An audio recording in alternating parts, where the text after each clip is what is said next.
Hello explorers, उम्मीद है आप लोग खैरियत से होंगे। इस month stack web development course में हम कुछ बहुत इंपॉर्टेंट चीज़ें डिस्कस करेंगे, ठीक है। तो काइंडली लाइक, सब्सक्राइब और बेल आइकन को प्रेस कर दीजिए। और आज का हमारा टॉपिक है ये। अच्छा स्टूडेंट्स, बेसिकली आज की क्लास में हम जिस चीज़ को देखेंगे वो है एरो फंक्शंस के बारे में, ठीक है। अब एरो फंक्शंस क्या चीज़ होती है उसको देखते हैं, ठीक है। अच्छा, एरो फंक्शंस बेसिकली क्या हैं? ये बिल्कुल उसी तरह जिस तरह हमारे नॉर्मल फंक्शंस होते हैं, बट ये हम एरो की फॉर्मेट में बनाते हैं। अब किस तरह बनाते हैं उसको देखते हैं। एरो फंक्शन क्या था कि ES6 में ना इंट्रोड्यूस हुए थे। ES6 का मैंने आपको बताया था क्या चीज़ थी। जावास्क्रिप्ट का बेसिकली एक नया वर्जन आया था ES6, जो कि 2015 में लॉन्च हुआ था, ठीक है। तो उसमें काफ़ी मेजर अपडेट्स आई थी, जिसके अंदर मैंने आपको पहले ही बताया था वेरिएबल में वॉर लेट कॉन्स्ट। पहले वॉर होता था, फिर उसके बाद लेट और कॉन्स्ट आए। इसी तरह नॉर्मल फंक्शन जिस तरह बनते थे, अब एरो फंक्शन बनते हैं, ठीक है। डन। एरो फंक्शन बनते हैं। हम एरो फंक्शन में क्या कर लेते हैं कि एरो फंक्शन बनाते किस तरह उसको देख लेते हैं, ठीक है। यहाँ जावास्क्रिप्ट की मैं फाइल बना लेता हूँ, रीनेम करता हूँ, यहाँ मैं लिखता हूँ जावास्क्रिप्ट प्रैक्टिस के नाम से कर लेता हूँ, ठीक है। और इसको VS कोड में खोल लेता हूँ, ठीक है। इसको मैंने VS कोड पे खोल लिया। अब मैं क्या करता हूँ, यहाँ जाके एक फाइल बना लेता हूँ index.html के नाम से, index.html के नाम से। और यहाँ एक फाइल बना दूंगा index.css के नाम से। index.html में मैं बॉयलर प्लेट कोड जनरेट कर लेता हूँ। यहाँ कह लेता हूँ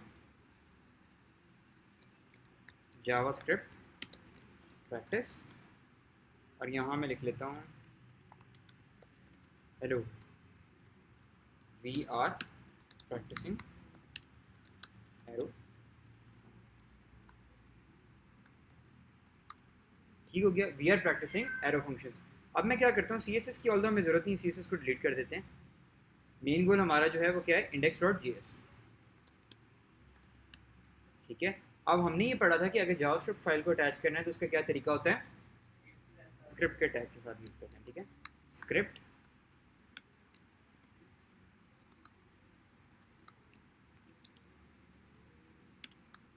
src और ./index.js, ठीक हो गया। अच्छा जी, अब गो लाइव करते हैं। गो लाइव करने पे क्या होगा,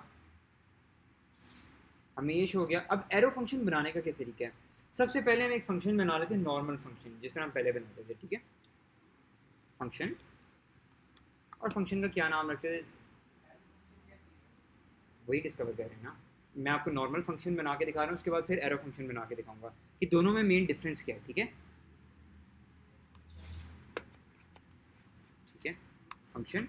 और फंक्शन के अंदर मैं क्या लिखता हूँ, जैसे मैं कह देता हूँ प्रिंट नेम के नाम से एक फंक्शन बना लेता हूँ, ठीक है। प्रिंट नेम के नाम से एक फंक्शन बना लेता हूँ, इसका नाम क्या लेता हूँ, console.log। और पैरामीटर्स में मैं क्या पास कर देता हूँ, फॉर एग्जाम्पल नेम लिख देता हूँ, ठीक है। और यहाँ मैं प्रिंट करवा दूंगा नेम। अब मेरा फंक्शन क्या मुझे नेम प्रिंट करेगा कि नहीं, नहीं करेगा। क्यों नहीं करेगा, कॉल करना पड़ेगा। और आर्ग्यूमेंट्स मैंने बताया था, आर्ग्यूमेंट क्या चीज़ होती है, पास। अब आर्ग्यूमेंट में मैं क्या पास कर देता हूँ, मैं अपना नाम पास कर देता हूँ। तो अगर मैं कंसोल पे जाऊँ तो मुझे क्या शो करेगा, डन। मुझे क्या शो करना शुरू हो गया, डन।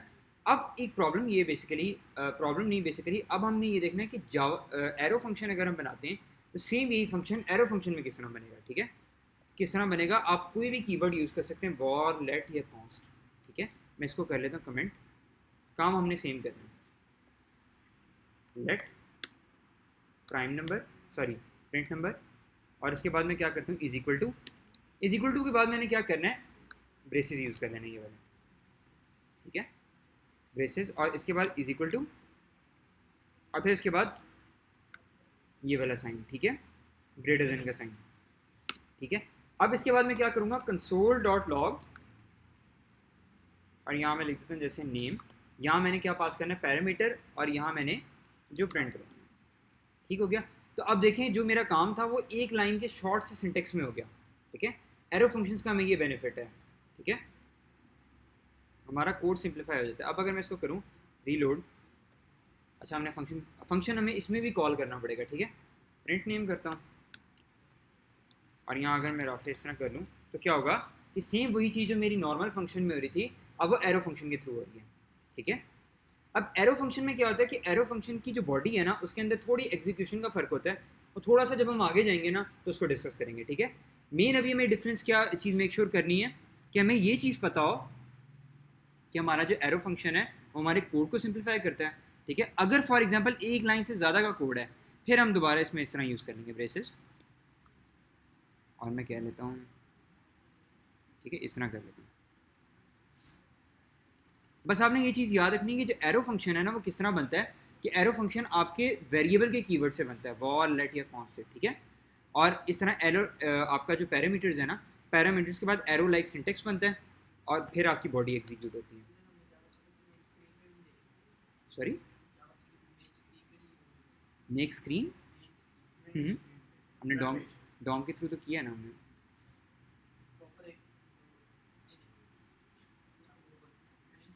डॉम के थ्रू कर लेते हैं, इसमें क्या।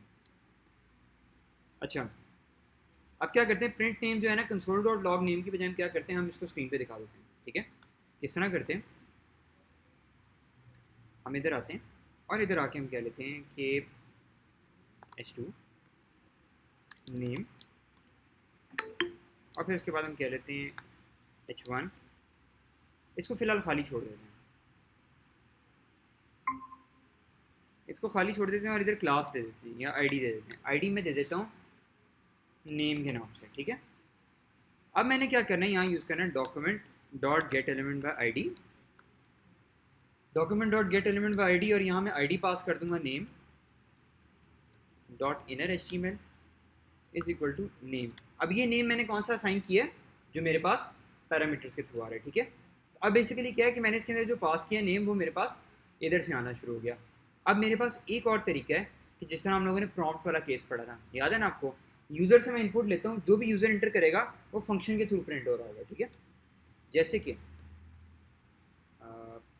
Late name is equal to prompt enter your name, और यहाँ मैं पास कर देता हूँ, ठीक हो गया। यहाँ मैंने क्या पास कर दिया, नेम। अब अगर मैं इधर आऊँ रीलोड करूँ इसको तो मुझसे नेम पूछेगा, नेम में मैं क्या कह देता हूँ, जैसे मैं बाबर कह देता हूँ, ठीक है।